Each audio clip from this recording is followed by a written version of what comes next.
Bismillahirrahmanirrahim. Assalamualaikum warahmatullahi wabarakatuh. Alhamdulillah Rabbil Alamin. Wassalatu wassalamu ala Rasulillahil Karim. Nabiyyina wa sayyidina Muhammadin wa ala alihi wa sahbihi ajma'in wa ba'd. Saudara-saudariku, sebangsa, setanah air dimanapun berada, Alhamdulillah wa syukrulillah ala kulli ni'amillah. Semua yang kita jalani dalam kehidupan hingga mengantarkan kita pada pergantian siang, malam, berganti hari, berganti pekan, bulan, dan tahun. Kini semua perjalanan itu mengantarkan kita pada hari yang baru, di bulan yang baru, di tahun yang baru, menurut penanggalan Hijriyah. Kita dengan izin Allah saat ini telah memasuki penanggalan di awal bulan Al-Muharram 1446 Hijrah. Setiap yang sampai pada titik ini tentu telah mengalami beragam peristiwa dalam kehidupan, telah melintasi berbagai macam era bagi sementara orang, dan pertanyaan terbesarnya dari sekian waktu yang telah Allah berikan kepada kita untuk berkehidupan sampai detik ini, berapakah yang memiliki nilai kebaikan di sisi Allah Subhanahu wa Ta'ala? Sementara kita meyakini bahwa kita pasti akan berpulang. Kita akan meninggalkan dunia ini. Semua kita berkeyakinan dunia ini tempat sementara, bukan abadi kita berada di sini. Kita akan kembali kepada Sang Pencipta, Allah Subhanahu wa Ta'ala. Logika sederhana kita bertanya, bila di dunia ini saja kita berjuang untuk mendapatkan bekal supaya nyaman berkehidupan, Anda, saya, kita bersekolah, belajar untuk mendapatkan peningkatan pengetahuan, mendapatkan ijazah yang digunakan untuk mencari pekerjaan, guna mendapatkan bekal untuk berkehidupan. Ingin hidup nyaman, tenang, tentram, sejahtera. Bila di dunia yang kita akan tinggalkan saja sedemikian kuat perjuangan kita, sampai sebagian orang bahkan tega melakukan tindakan-tindakan yang tidak pantas, kontraproduktif, tindakan yang destruktif, merusak, mentolimi orang, mencelakakan, hanya untuk merasakan kenikmatan sesaat, yang bahkan dari beberapa pandangan kenikmatan yang mungkin didapatkan sifatnya semu, tidak melahirkan kebahagiaan yang sejati.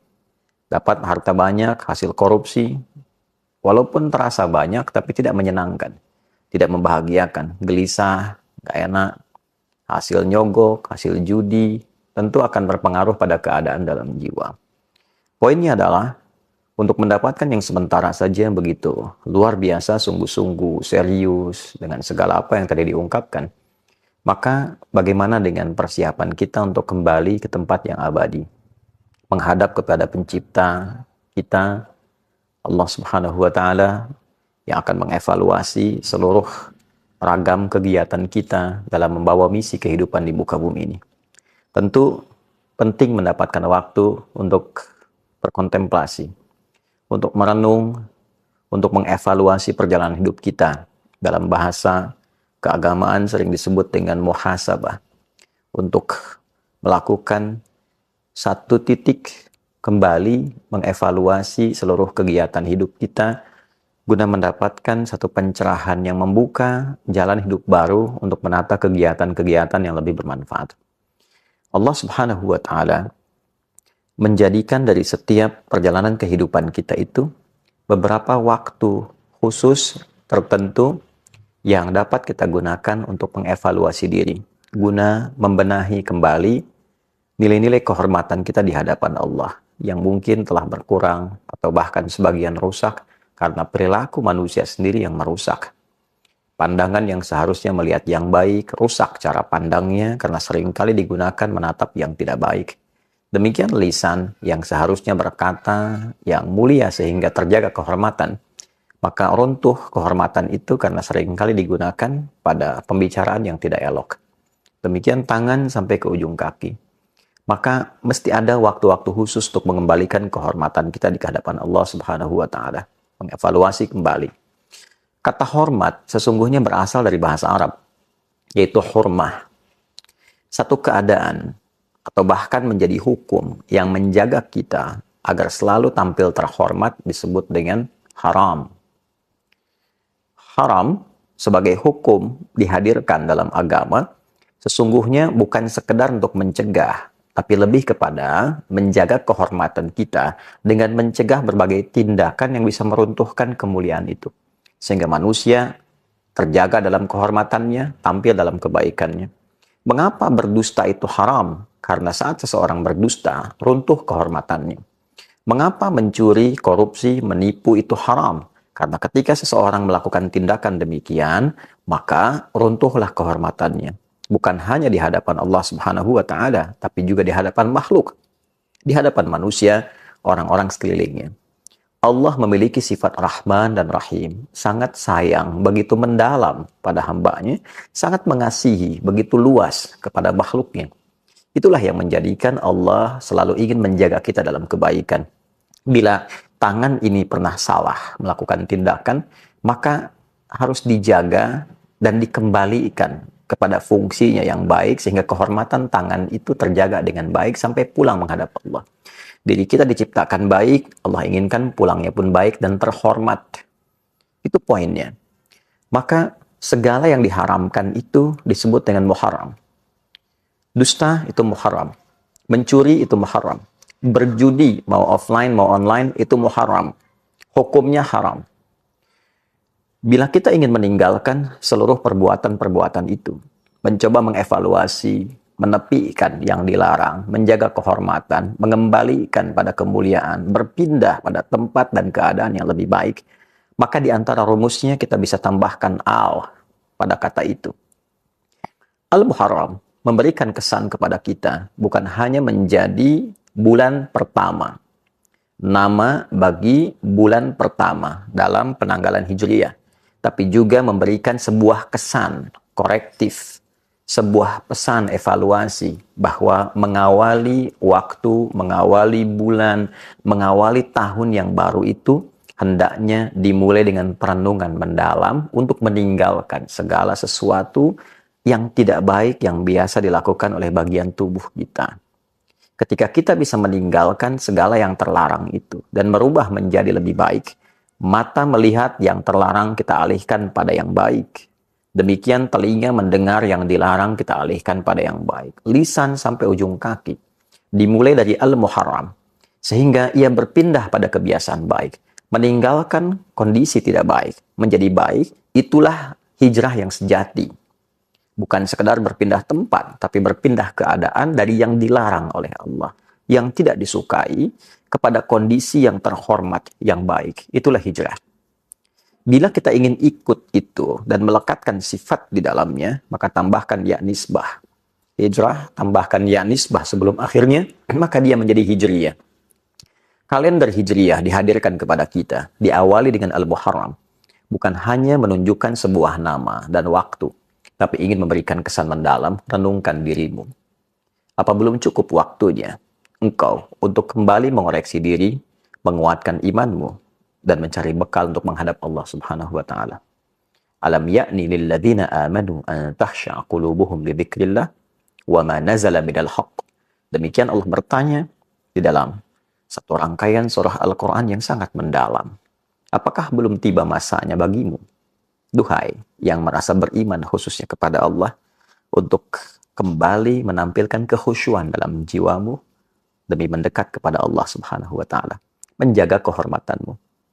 Ada 4 bulan terhormat, yang 3 terangkai, yaitu Dzulqa'dah bulan ke-11, Dzulhijjah bulan ke-12, dan Al-Muharram bulan yang pertama dalam kalender Islam, serta 1 terpisah yaitu Rajab pada bulan yang ke-7.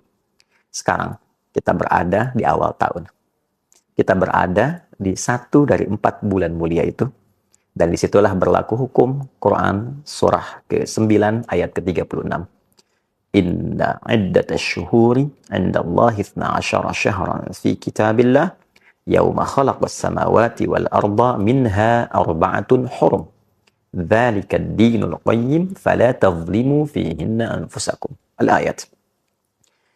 Sungguh Allah menegaskan jumlah bilangan bulan dalam setahun itu di sisi Allah yang telah ditetapkan sejak mula penciptaan langit dan bumi berjumlah 12 bulan.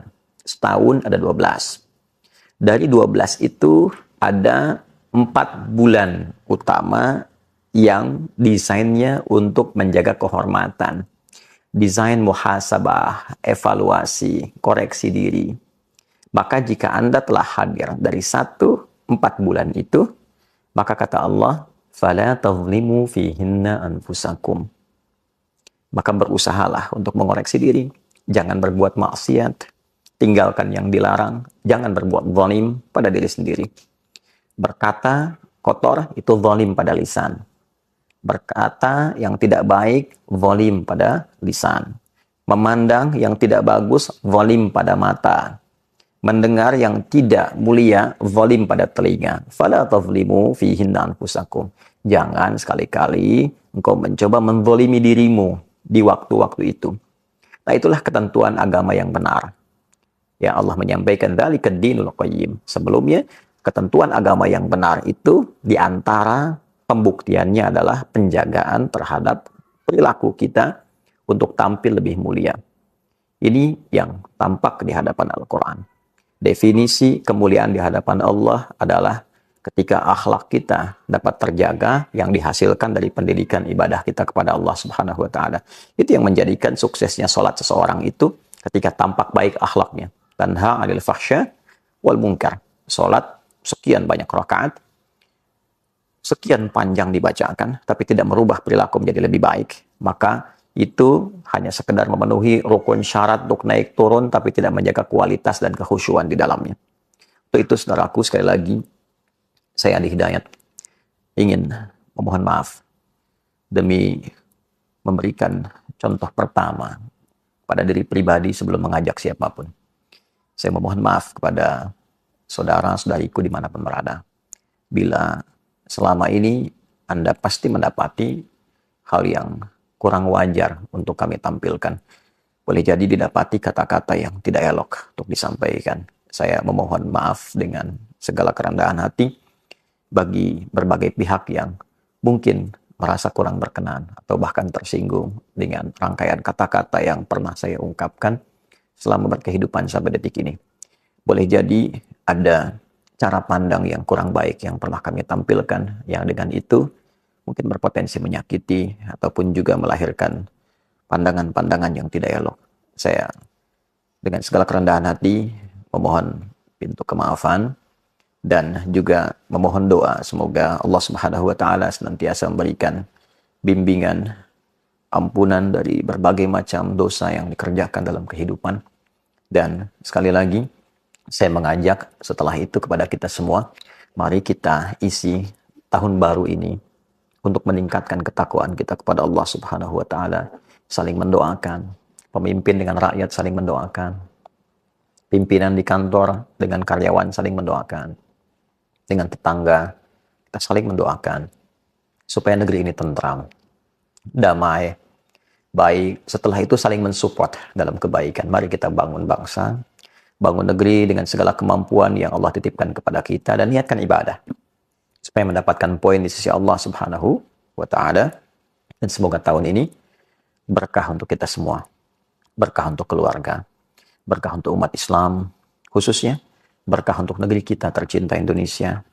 Dan jangan lupakan dalam sujud kita untuk bermohon. Semoga Allah berkenan memberikan kebebasan bagi umat Islam untuk beribadah di Masjid Al-Aqsa, memberikan kemerdekaan untuk Palestina, dan menghadirkan ketentraman, kedamaian di muka bumi ini untuk kita semua. Semoga Allah mengabulkan. Allahumma rabbana taqabbal minna innaka antas sami'ul alim wa tub 'alaina innaka antat tawwabur rahim. Rabbana zalamna anfusana wa illam taghfir lana wa tarhamna lanakunanna minal khasirin. Allahumma rabbana atina fid dunya hasanah fil akhirati hasanah wa qina adzaban nar. Wa sallallahu ala sayyidina Muhammad wa ala alihi wa sahbihi ajma'in. Wa akhiru da'wana subhanakallahumma rabbana wa bihamdika asyhadu an la ilaha illa anta nastaghfiruka wa natubu ilaik. Walhamdulillahi rabbil alamin. Assalamualaikum warahmatullahi wabarakatuh.